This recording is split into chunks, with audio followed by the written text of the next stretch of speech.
This video is all about Canon's absolute domination of the Japanese camera market here in September.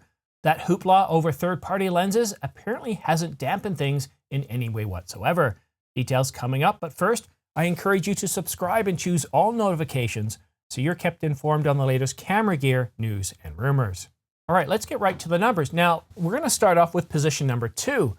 This really shouldn't surprise a lot of us. This camera's been selling very, very well since it first came out and has been in short supply for much of its lifetime, and that's the Canon EOS R5. Not exactly affordable, full-frame mirrorless camera from Canon, selling for around $3,900 US. And in third place, another Canon, the Canon EOS R3. Notice the trend here. These are very expensive Canon cameras. The R3 for $6,000, a camera that, well, does this suggest that the Canon EOS R1 is going to cost a whole lot more than $6,500? Well, that's what some believe. And in fourth place, we have a popular selling APS-C camera from Sony, the A6400 kit.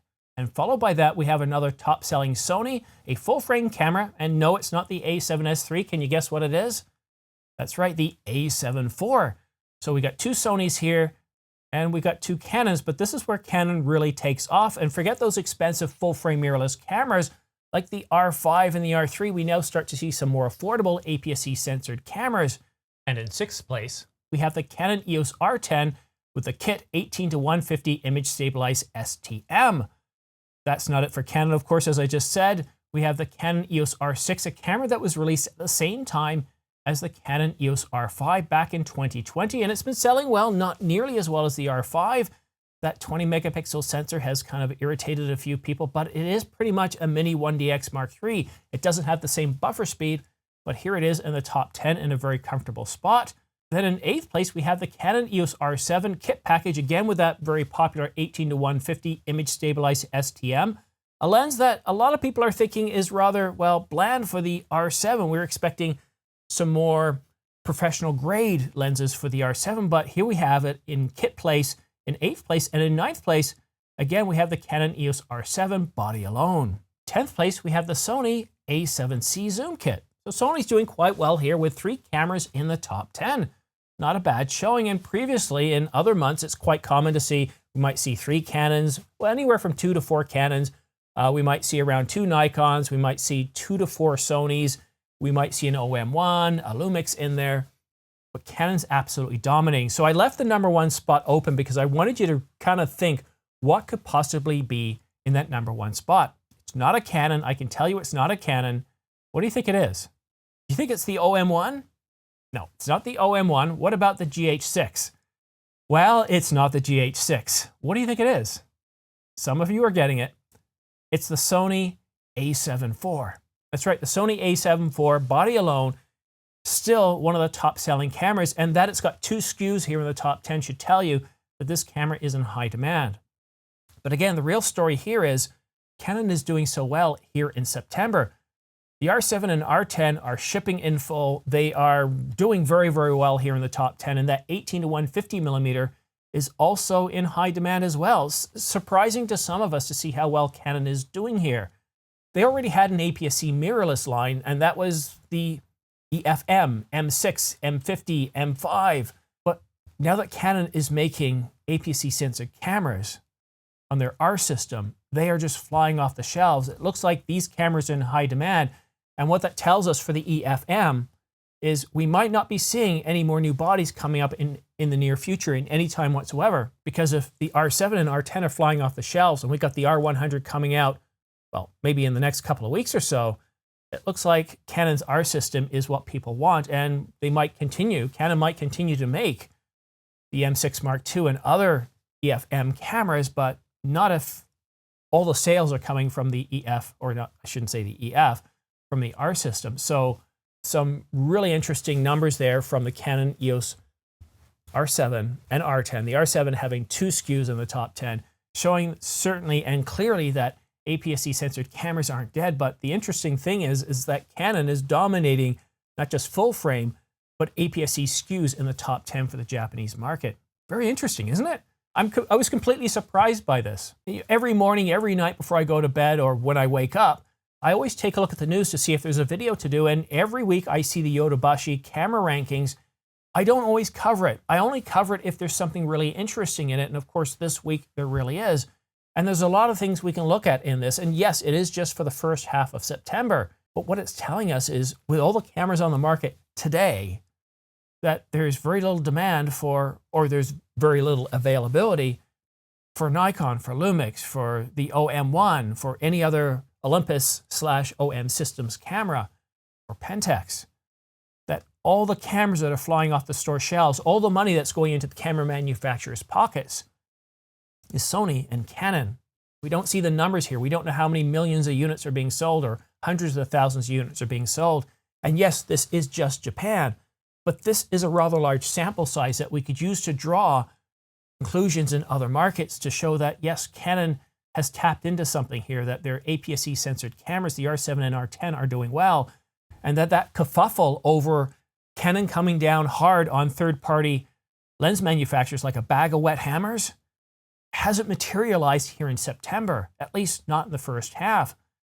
And I am still surprised at the level of anger over this decision by Canon. Maybe it's because I'm old, I'm 52, and I've seen how the world works, and that companies will always try to protect their IP in whatever ways or whatever means are available to them. IBM has launched IP suits, so has Apple, Samsung, Microsoft. This is not uncommon. Nikon has done that. So when Canon did it, I was certainly disappointed, but at the same point, I didn't get upset over it. I've got a lot of the lenses that I want, and even if I was upset, to just boycott, to sell all my gear and switch to somebody else, I'm not hurting Canon, I'm hurting myself. I'm taking a loss on my gear. And maybe I'm just a little bit too pragmatic at this. Maybe I'm just too jaded by what's going on in the world, and there's certainly a lot of that on how I'm feeling, but it certainly hasn't affected the Japanese market. I'm curious to know what the sales figures would be like for North America, Europe, and Asia. But wow.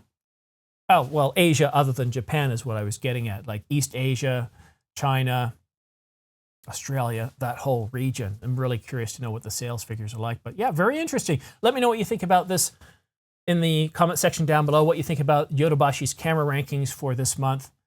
Very, very interesting. As we get closer to the end of the year, we're going to see some more camera announcements. People are going to start buying cameras in as we get close to Christmas. But the real big day to watch is Black Friday.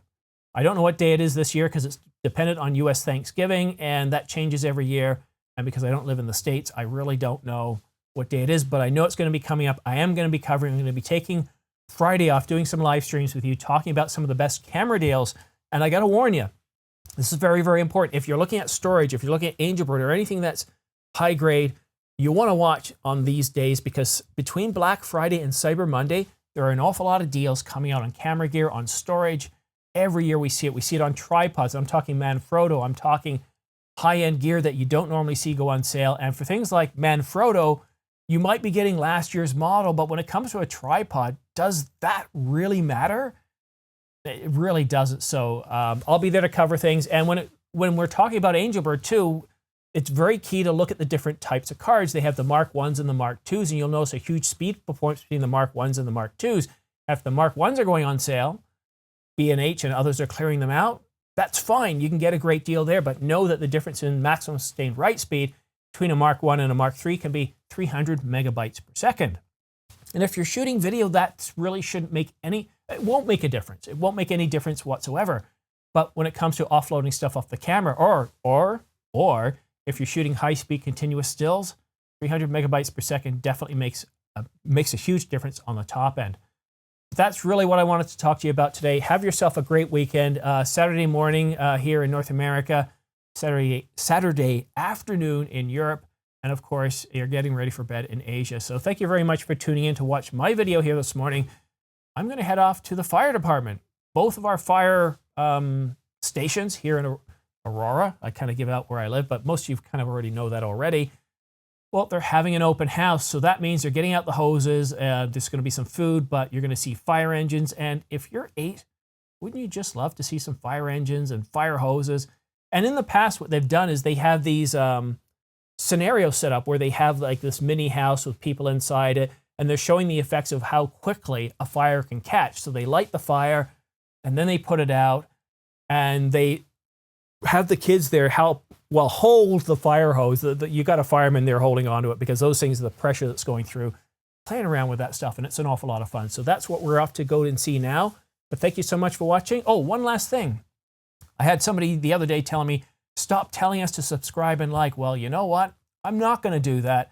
So one last thing, please go ahead and subscribe. And if you want to stay up to date on the latest camera news and rumors, go ahead and hit all notifications. By choosing all notifications, as soon as I publish a new video like this one here, you'll get notified by YouTube. So that way you can stay up to date on the latest camera news and rumors.